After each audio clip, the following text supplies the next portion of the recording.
কেমন আছো তুমি? আমি অনেক ভালো আছি, তুই কেমন আছিস? আমি তোমাকে দেখে এখন অনেক ভালো হয়ে গেছি। কতদিন পরে আসলি বল। আচ্ছা মা, ও হচ্ছে পাপ্পু, আমার সাথে আসছে। Hello aunty. ঠিক আছে। ও আসসালামু আলাইকুম। মায়া, ও হচ্ছে মাহির। ও যে টেলিফোনে তোকে অনেকবার বলেছি না ওর কথা, ওই মাহির। মা টায়ার্ড লাগছে অনেক, চলো না ভিতরে। কি রান্না করছো বলো? অনেক কিছু, অনেক।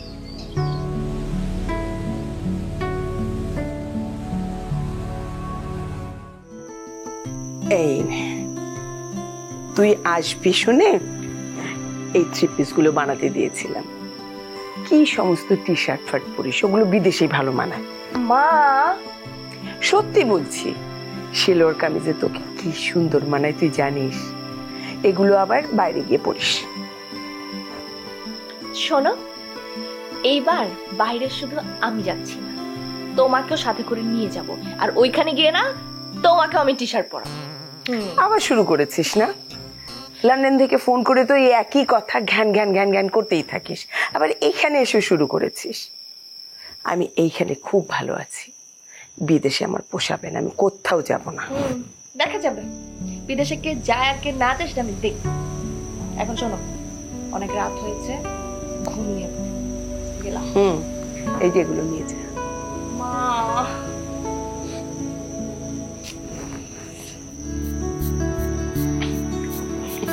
Good night. Good night.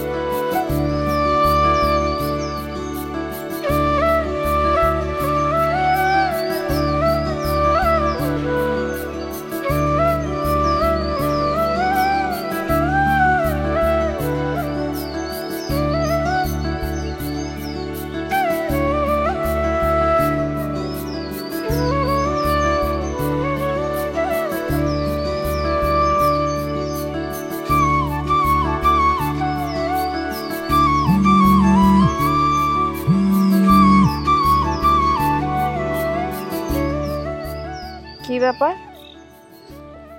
স্ট্যাচুর মতো এখানে দাঁড়িয়ে আছিস কেন? ম্যাম, স্যার রাতে ফোন করেছিলেন, আপনি কিন্তু দেশে পৌঁছে স্যারকে একটাও ফোন করেননি। স্যার কিন্তু ভীষণ টেনশন করছেন। কেন, তুই জানাসনি তাকে? জি ম্যাম, জানিয়েছি, কিন্তু স্যার আপনার সঙ্গে একবার কথা বলতে চেয়েছে। আপনি যদি কষ্ট করে স্যারকে একটা ফোন দিতেন।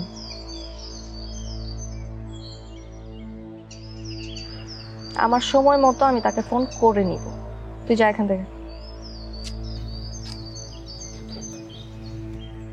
ম্যাম তবু একবার যদি তোকে যেতে বললাম না?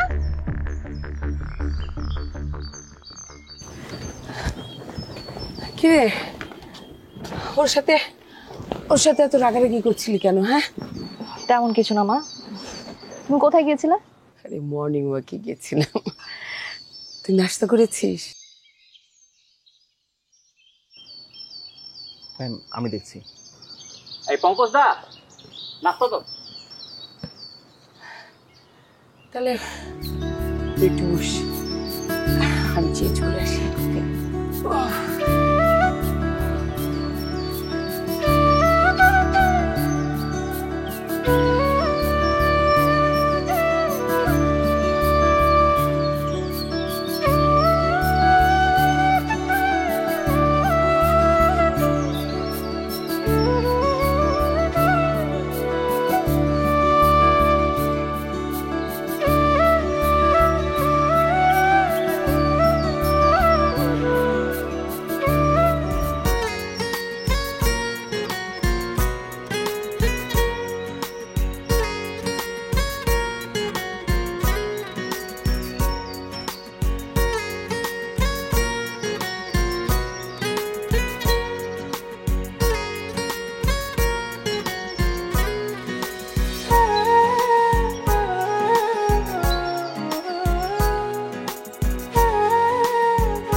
মা তুমি আর জেদ করো না প্লিজ মা, এবার আমার সাথে চলো।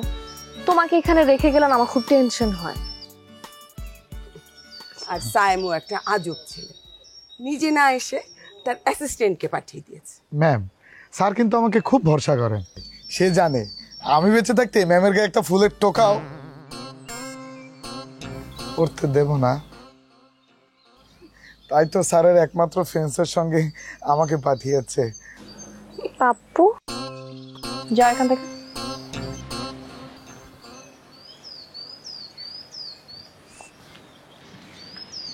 মা,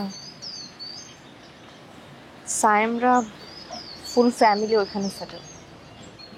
ওরা নাকি দেশের ব্যাক করবে না, আর অনেস্টলি আমিও দেশের ব্যাক করতে চাই না।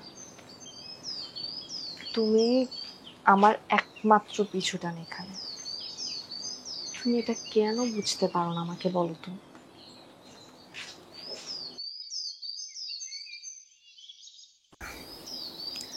আমি তো সব বুঝি, সব বুঝি, কিন্তু তোর বাবার কবরটা তো এইখানে। তাকে ফেলে আমি কোথাও যেতে পারবো না, কোথাও না। মা, তোমাকে এখানে রেখে গেলে আমি তো শান্তি পাবো না। প্লিজ চলো, প্লিজ মা। এবার ম্যাডাম আপনি অনেকক্ষণ কিছু খাননি, এই ফলগুলো খান। বেশিক্ষণ না খেয়ে থাকলে আবার আপনার শরীর খারাপ করবে। ওদেরকেও দাও। ম্যাম না, লাগবে না। মায়ের তুমি খেয়েছো? জি ম্যাম। ঠিক আছে, যাও। আচ্ছা আরে নে না, নে।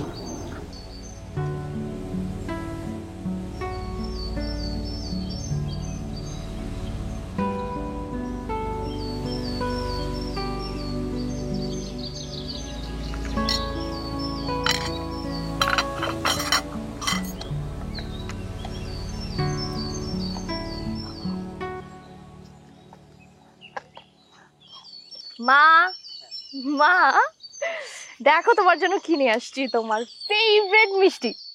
মিষ্টি? কিন্তু ম্যাম তো মিষ্টি খান না।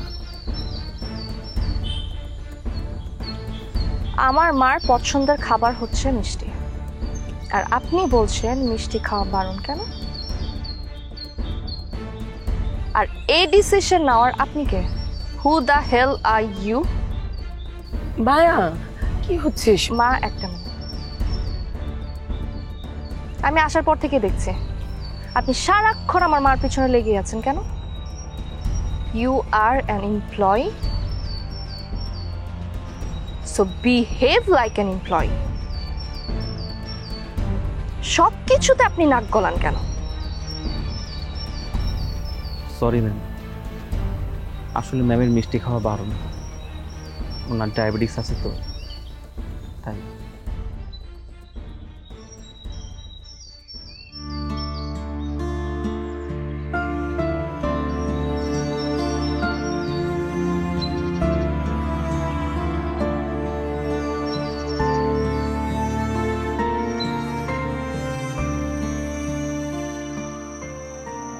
মারে, সাইমের সাথে কি তোর কোনো ঝামেলা হয়েছে? কই না তো মা। আমার কাছে লুকালে কোনো সমাধান হবে? বরং আমার কাছে যদি বলিস তাহলে মনটা হালকা হবে, আবার কোনো সমাধানও পেয়ে যেতে পারিস। বল না মা, কি হয়েছে?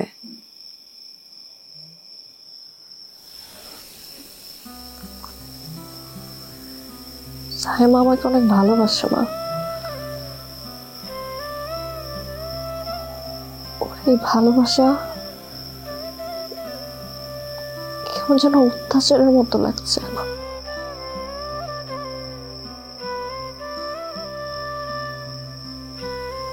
সবসময় কেয়ারিং এর নামে চামচা আমার সাথে সাথে থাকে।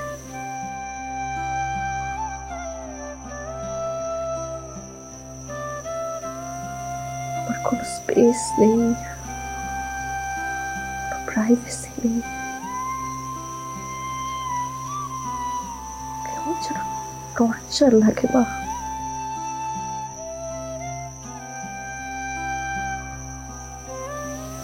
সম্পর্কটা আমি আর নিতে পারতেছি, টায়ার্ড হয়ে গেছি।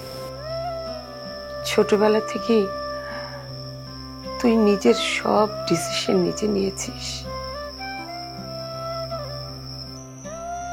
তোর বাবা কিংবা আমি কখনো তোকে কোনো কাজে বাধা দিইনি,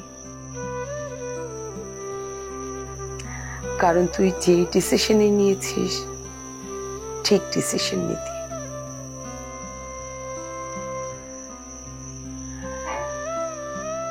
তুই খুবই ইন্টেলিজেন্ট মা।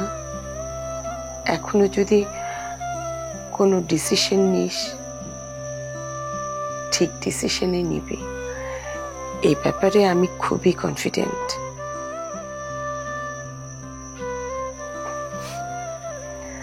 একটা কথা বলি রে মা, জোর করে আসলে কোনো কিছু হয় না।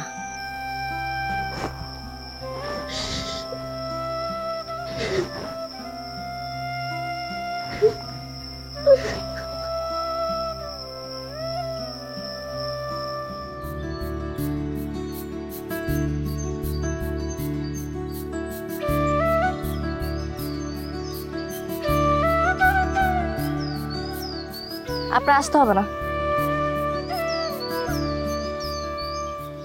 আমি আছি আমার মায়ের সাথে।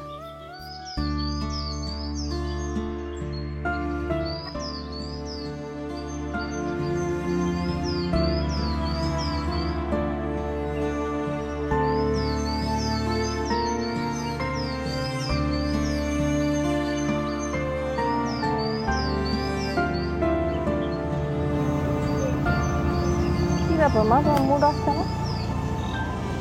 তুই কিন্তু মাহিরের সাথে একটু বেশি বেশি করছিস। আমি একদমই বেশি করছিলাম। প্রত্যেকদিন যে কত নিউজ আসে তুমি কি জানো? 10-15 বছর চাকরি করে, মালিকের বিশ্বস্ততা অর্জন করে, তারপর সবকিছু দখল করে নিয়ে চলে যায়, মাঝে মধ্যে তো মেরেও ফেলে। এইসব খবর তো আর তুমি জানো না। আর এই ছেলে আছে তোমার সাথে মাত্র 3 বছর। ওকে বিশ্বাস করার মতো কি আছে আমাকে বলো তো? ওর যে কোনো বদমতলব নেই তার কি কোনো গ্যারান্টি আছে তুমি দিতে পারবে? ওকে বিশ্বাস করার দরকার।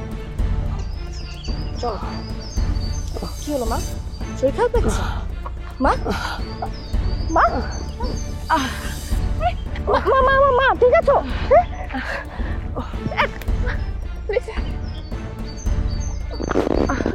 কি হয়েছে মা? ম্যাডাম কিচ্ছু টেনশন করবেন না, প্রেশার লো হয়ে গেছে।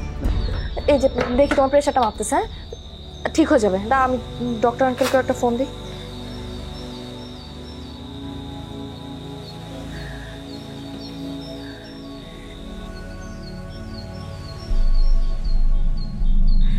ফোনটাও তো ধরতেছে না।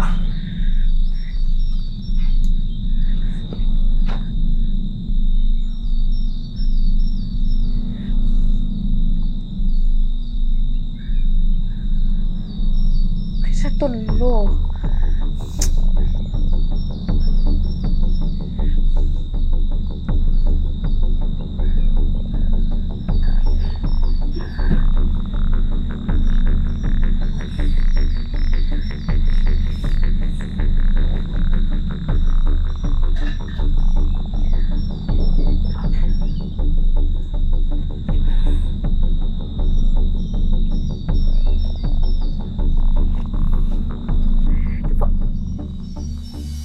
কি করলেন আপনি এটা?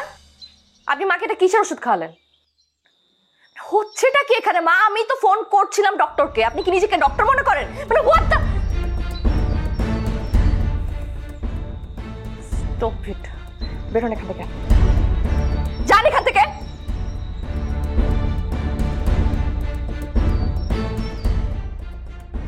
ঠিক আছে তুমি? হ্যাঁ বেশি খারাপ লাগছে? কিসের ওষুধ দিল তোমাকে? দাঁড়াও আমি ফোন দিচ্ছি ডক্টর আঙ্কেলকে। তো পাচ্ছি না।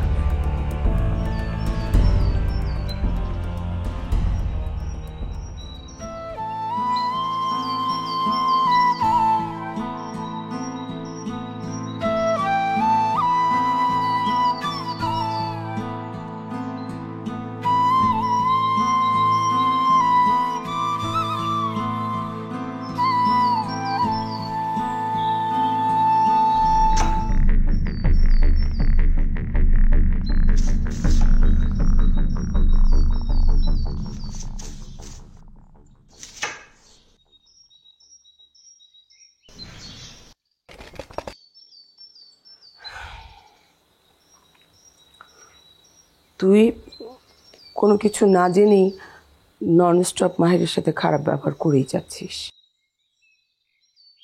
কোথায় কোন অনলাইনে কি আজে বাজে খবর শুনে তুই ভেবেই নিয়েছিস যে মাহিরও তাদের একজন। শোন মায়া, সব মানুষ কিন্তু এক না, সব মানুষ খারাপও না। পৃথিবীর সব মানুষ খারাপ হলে পৃথিবী এতদিন টিকতো না, ধ্বংস হয়ে যেত।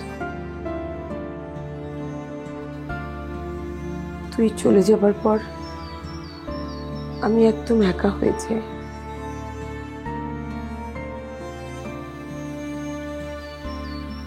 মাহির আছে বলেই আমি বেঁচে আছি।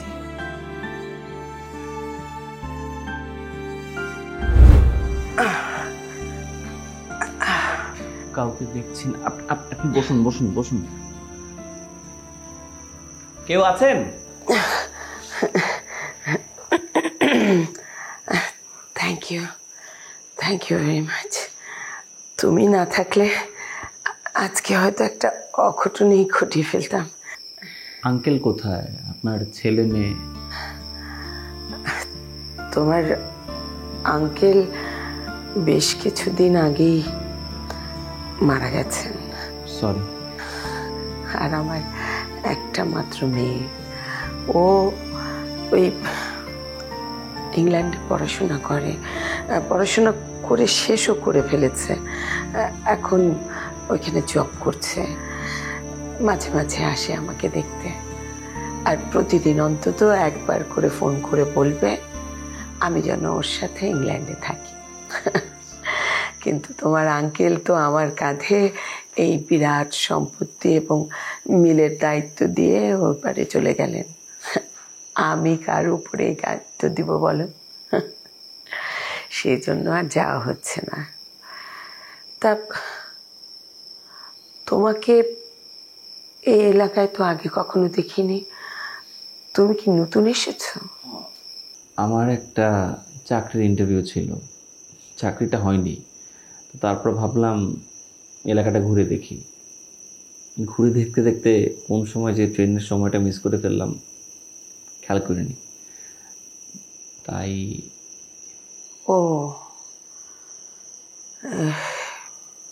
ইয়ে, আমার মানে আমার ফ্যাক্টরিতে ম্যানেজারের পোস্টটা খালি আছে।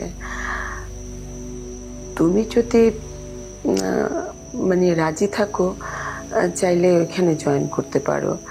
তোমাকে দেখে আমার খুব ভালো লেগেছে। মাহির আমার এখানে জয়েন করার পর কোনো কাজ নিয়ে আমার কখনো কোনো টেনশন করতে হয়নি। একা হাতে ছেলেটা সব কিছু সামলাচ্ছে। ও আছে বলেই আমি নিশ্চিন্তে আছি। তুই কিনা ওর সাথে একের পর এক খারাপ ব্যবহার করেই যাচ্ছিস।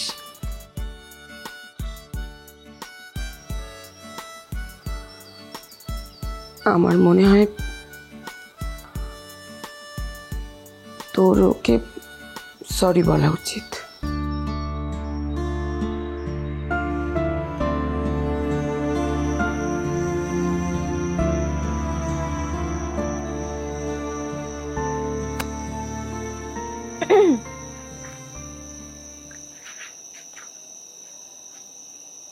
দাঁড়িয়ে গেলেন কেন? বসেন। আপনি এত রাতে ঘুমাননি?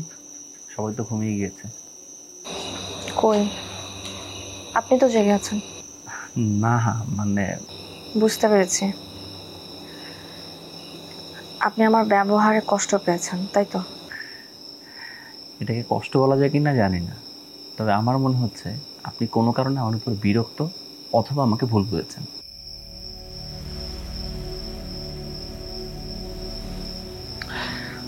দেখুন, ছোটবেলায় আমার মা মারা গিয়েছে, আমি মায়ের সেবা করার সুযোগ পাইনি। ম্যাডাম যখন আমাকে প্রথম চাকরির অফারটা দিল, আমি কোনোভাবেই সেই অফারটা ফেরাতে পারিনি। আমার মনে হয়েছে মায়ের সেবা করার আমি পরম সুযোগ পেয়েছি।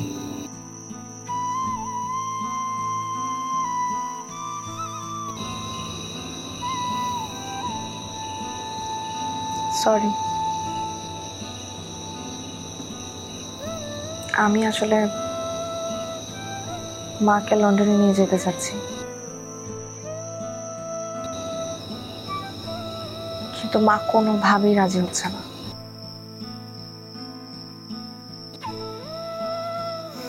সবকিছু মিলে আমি একটু মেন্টালি ডিস্টার্ব, এই জন্য খারাপ বিহেভ করে ফেলেছি। I am really sorry.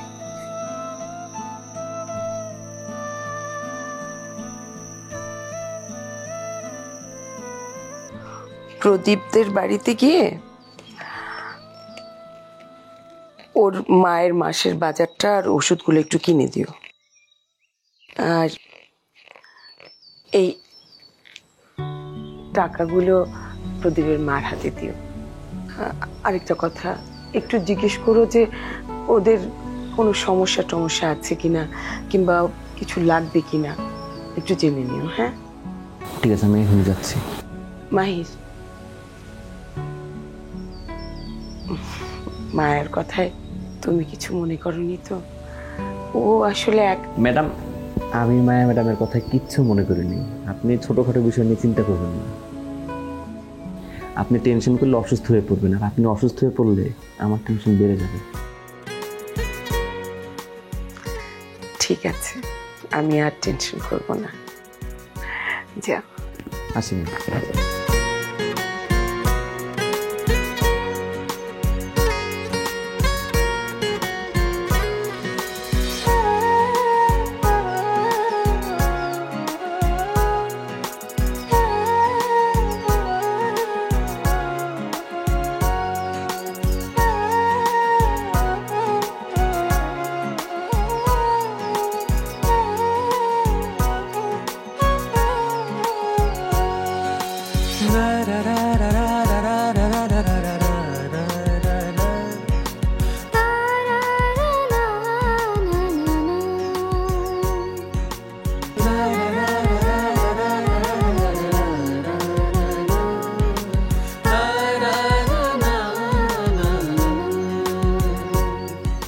আমিও যাব। কোথায় যাবেন? আপনার সাথে। এই যে দেখেন, আমি এতদিন ধরে এখানে আসছি, কোথাও ঘুরতে বের হলাম না, বিষয়টা কেমন না? কিন্তু আমি তো কাজে যাচ্ছি, প্রদীপদের বাড়িতে যেতে হবে। আমিও যাব প্রদীপদের বাড়িতে, সমস্যা কি? আমি তো কোনো সমস্যা দেখছি না। না, কোনো সমস্যা নেই, ঠিকই আছে। আমি তাহলে গাড়ি বের করতে বলি। আমি গাড়িতে যাব না, বাইকে যাব। কিন্তু বাইকে তো আপনার কষ্ট হবে। আমার একদম কষ্ট হবে না, আপনি চলেন তো, স্টার্ট দেন।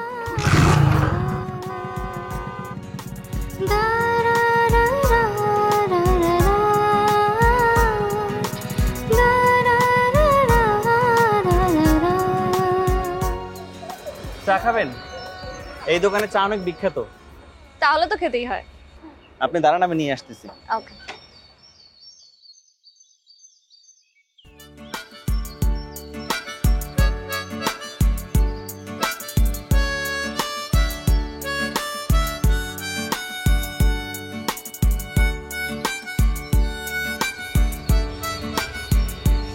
Thank you.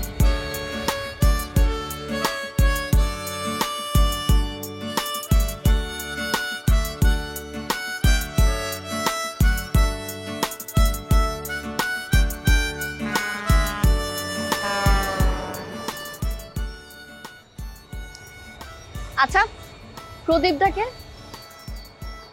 প্রদীপ দা হচ্ছে আমাদের টি স্টেটের এমপ্লয়ি ছিল। তো উনি চা বাগানে কাজ করতো, কিন্তু সাপের কামড় খেয়ে মারা গেছে। এরপর থেকে প্রদীপ দার বুড়া বাবা মা পরিবারের পুরো দায়িত্ব ম্যাডাম। আচ্ছা,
একটু নামেন তো।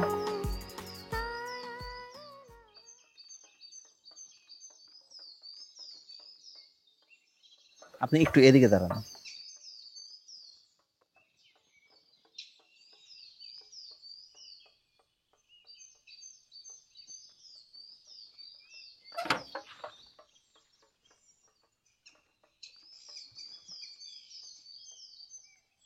নষ্ট হয়ে গেছে। নষ্ট হয়ে গেছে।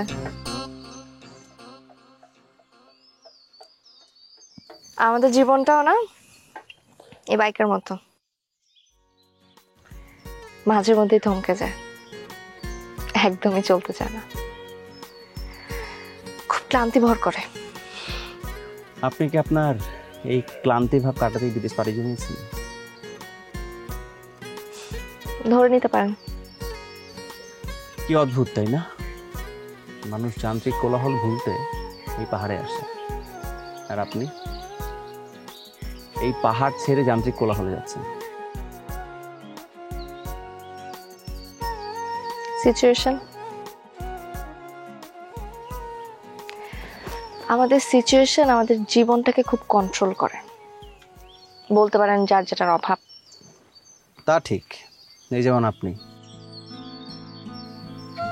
আপনার মাকে এখানে ফেলে আপনি বিদেশ পাড়ি জমিয়েছেন, আর আমি আমার মায়ের অভাব পূরণ করতে আপনার মায়ের কাছে এসেছি। আমি কিন্তু আমার মাকে এখানে রেখে যেতে একদমই চাই না, কিন্তু মা কোনোভাবেই রাজি হচ্ছে না।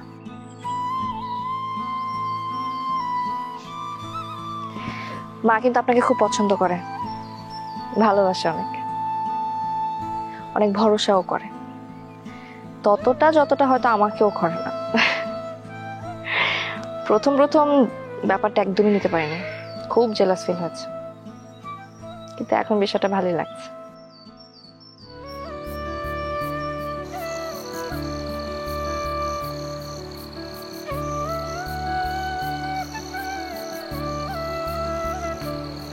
আপনি দেখেছেন আমাকে?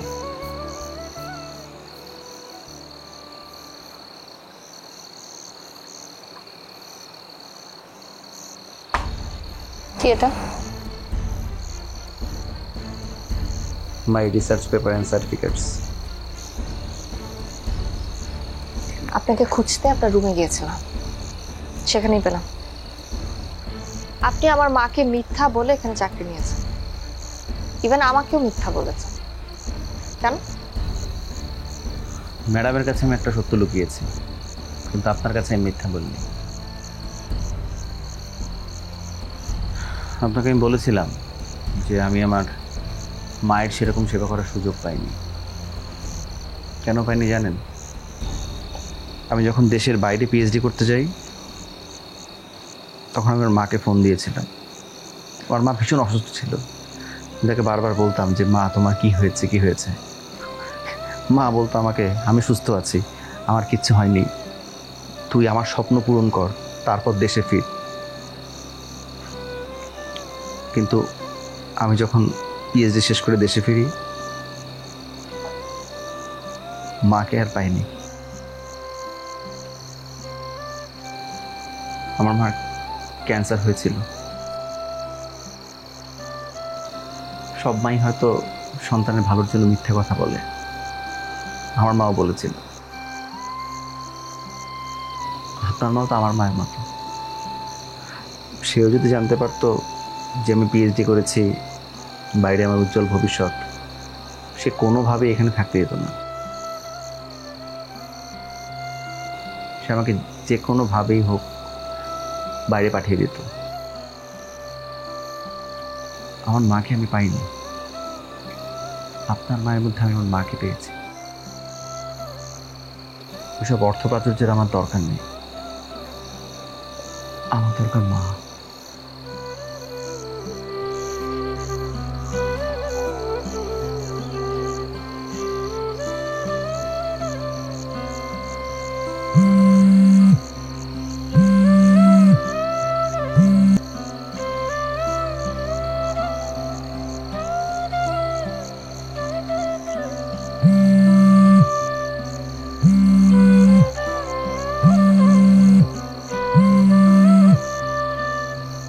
এতবার কেন কল করছো সায়ান? আশ্চর্য, ফোন দিব না কেন বলো তো? ওই ছেলেটা কে সারাক্ষণ তোমার সঙ্গে ঘুরে বেড়াচ্ছে? তুমি পাপ্পুকে পর্যন্ত অ্যালাউ করছো না, তুমি তো আমার ফোন রিসিভ করছো না। আসলে তুমি চাইছো কি বলো তো? আমি না তোমাকে কোনো কৈফিয়ত দিতে পারবো না সায়ান। আমি এমন কিছু করে ফেলিনি যে তুমি আমার সাথে এইভাবে কথা বলবে। ওয়াও, ভালোই বলেছো। শোনো, তোমাকে একটা কথা বলি, তোমাকে ওখানে আর থাকার দরকার নেই। আমি 2-1 দিনের ভেতর তোমার টিকিট কনফার্ম করছি, ওকে?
পৃথিবীতে কোনো কিছুই না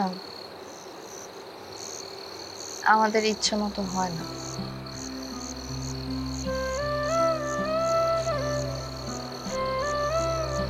বারবার হেরে যেতাম।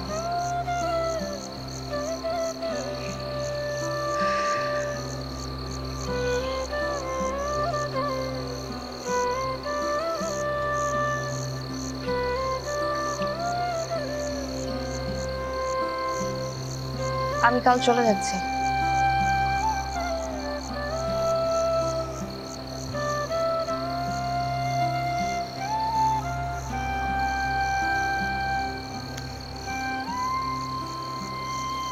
আপনি যেমন আপনার মাকে নিয়ে ভাবেন, আপনার মা আপনাকে নিয়ে তার চেয়েও বেশি ভাবেন। আপনার কি মনে হয় আপনাকে ছাড়া উনি ভালো থাকবেন? মোটেই না।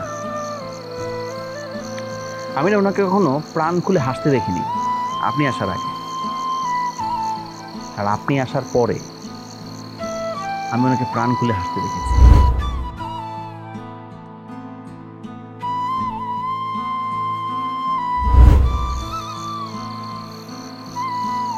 উনি আপনাকে প্রচন্ড মিস করেন। জীবনের প্রায় পুরোটা সময় উনি যেখানে কাটিয়েছেন, সেই মায়া ছেড়ে কনক্রিটের শহরে যাওয়া আমার পক্ষে সম্ভব না। এতে উনি কষ্ট পাবেন, আর ওনার এই কষ্ট দেখে আপনি আরো বেশি কষ্ট পাবেন। যদি পারেন থেকে যান। আমার তো মা নেই, তাই মা না থাকার কষ্টটা আমি বুঝি। যতদিন পারেন মার সাথে থাকেন। আপনাকে জোর করার কোনো অধিকার আমার নেই। আমি এতক্ষণ যা বললাম সবই আমার উপলব্ধি।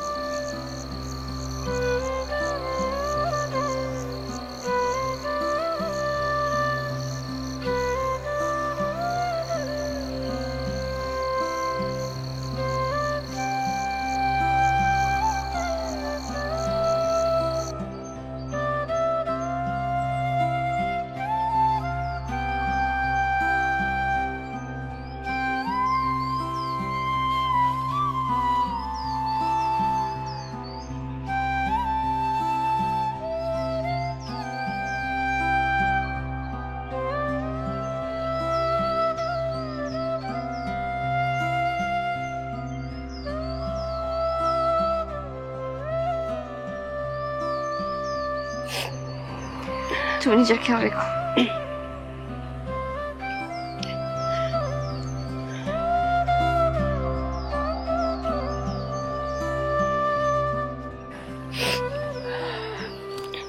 আসি, ভালো থাকিস।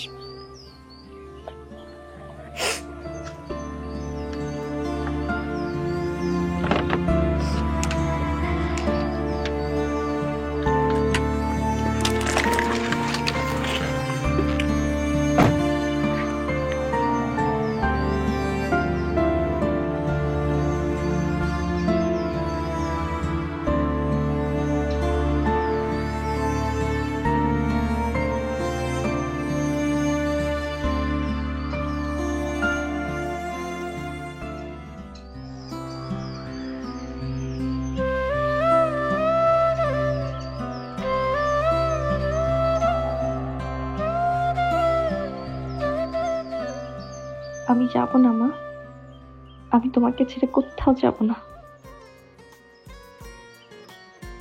জীবনে কখন কিভাবে পরিবর্তন আসে সেটা কেউ বলতে পারে না।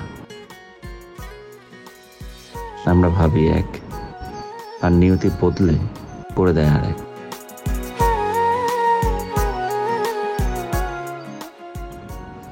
তবে নিয়তির এই বদলে দেয়াটা কখনো কখনো চাওয়ার থেকে বেশিও হয়ে যায়, আর তখনই জীবনটা হয় পরিপূর্ণ। ভালোবাসা বড়ই অদ্ভুত।